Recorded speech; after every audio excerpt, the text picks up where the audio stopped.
Today. Oh, hi, this is Michael Pinter. Welcome to the Bigger Flips show.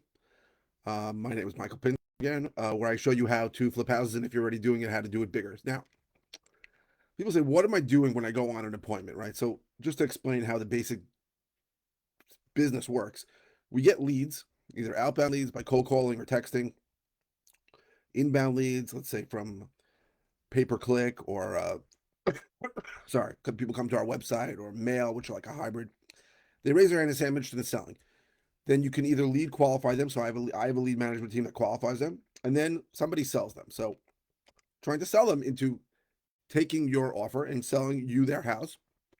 You're saying selling, but really you're buying. Selling their house at a discount. Now, you can either go on a live appointment, which I mostly do in New York, or it can be a phone appointment, which I do in El Paso, Texas. So on a live appointment or a phone appointment, what are the goals? What are you trying to accomplish? Right? On a superficial level, you're saying, well, I'm trying to get the guy to accept my offer. Sorry, but the truth is, when I go on live appointments in New York, I rarely even make an offer.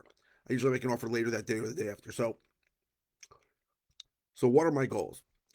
So I have two goals. The first goal is to assess the situation in the house. How much work does it need? Can I hotel it? What needs to be done? Creating an estimate in my mind of what the number is to repair it, so that I can calculate a number. And two is to find out if the seller has a problem that you can solve, right? If the seller doesn't have a problem strong enough for you to solve by buying the property at a discount, you're probably not going to buy the house. I also take listings, so I've gone on appointments and told the guy there's no reason for you to sell this to an investor. Let me list it for you. I've also gone on appointments where I thought the guy wanted to list it, and I go, I don't think you can list this. If you list it, you're going to have a lot of problems because of X, Y, and Z. But those are the goals, right?